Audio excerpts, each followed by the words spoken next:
조희대에 대해서 수사가 필요하다라고 봅니다.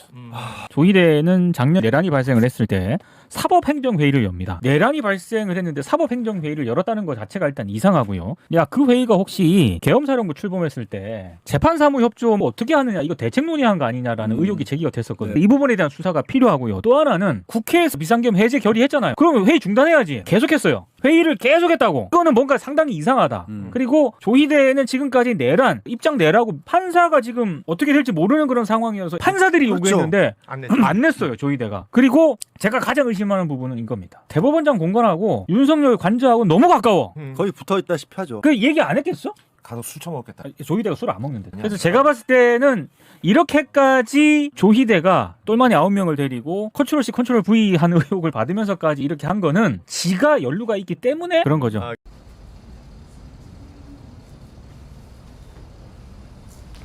네, 원장님, 이번 사태가 사태인 만큼 몇 가지 질문에 답변을 좀 부탁드리려고 하는데요. 일단 이번 계엄 사태에 대해서 사법부와 대법원장님 입장 한번 더 말씀 부탁드립니다. 네, 사법부는 국민들이 걱정하지 않으시도록 최선을 다하겠습니다. 그런 취지를 이미 법원 행정처장 명의로 구성원들에게 공지를 마쳤습니다. 명입장문에서 국민인권 보장하는 최후 보루라는 말씀도 하셨는데 조금 더 부연 설명을 부탁드릴 수 있을까요? 예, 이런 어려운 때일수록 사법부가 본연의 임무를 더 확실하게 하겠습니다. 그 계엄 과정에서 혹시 법적 절차를 따르지 않았다면 법적인 문제가 있을 수 있다는 지적도 나오는데 원장님은 어떻게 보시는지도 궁금합니다.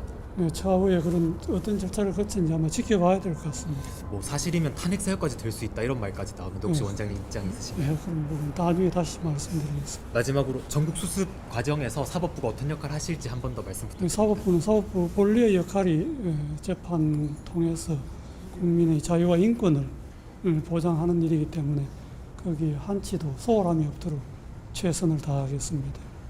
국민들이 걱정하지 않으셔도 될 겁니다.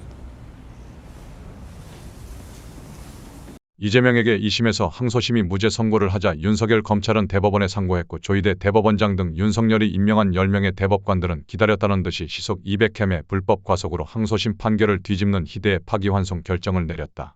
직위원도 심우정도 조희대도 각각 독자적인 결정을 내린 걸까? 그들의 배후에서 조종하는 보이지 않는 손이. 윤석열은 판면 후 서초동 아크로비스타 집 앞 지지자들을 향해 이기고 돌아왔다고 말한 적 있다. 이번 사법 쿠데타에 대해서 아무리 생각해도 비상식적이잖아요. 그래서 조희대, 윤석열, 한덕수 등과 내통되어 있는 것은 아닌가, 연결되어 있는 건 아닌지. 왜냐? 조희대 대법원장이 비상계엄 내란 때 공개적인 어나운스, 공개 반대 표현을 안 했어요. 심지어 서부지법 폭동사건 때도 법원 행정처장 시켜서 서부지법에 갔지 본인은 거기서 즉각 공개 발언을 하지 않았어요. 너무나 이상했어요. 그런데 이번에 파기환송심 보니까 이 판결문을 읽는데 덜덜덜덜덜덜덜 떨고 있어요. 보니까 이런 의심도 들어요. 조희대 대법원장이 비상계엄의 긴급 간부회의 열어서 대책을 논의했습니다. 이건 이미 언론에 보도가 나왔고 우리 처장님도 이날 대책회의에 참석하셨죠? 예. 무슨 논의했습니까?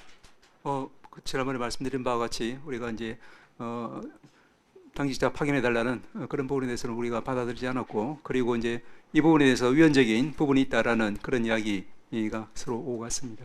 네, 그런데 1시 45분경에도 회의가 계속 지속되고 있습니다. 국회 계엄 해제를 의결한 뒤에도 회의를 계속했어요, 보니까. 그리고 조희대 대법원장이 굳이 이 시기에 이렇게 나서서 판결한 게 매우 이상해서 혹시 계엄과 뭔가 관련이 있는 것 아닐까라는 의심이 들고 있는데, 다음 페이지 보여주시죠. 마침 또 윤석열 대통령 공간과 조희대 대법원장 공간이 이렇게 가깝네요. 수시로 만나서 식사하고 술 마실 수 있는 그런 가까운 관계 아니었을까.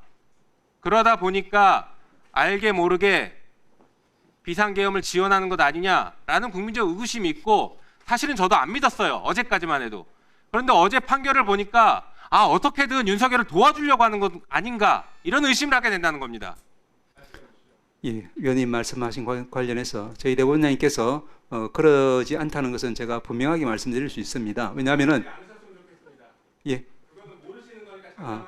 왜냐하면 이제 그 아까 말씀하신 비상계엄 당일에 저희들이 이제 간부 회의를 했을 때 그때 제일 먼저 위헌적이라는 발언을 제일 먼저 꺼낸 분이 바로 저희 대구원장님입니다.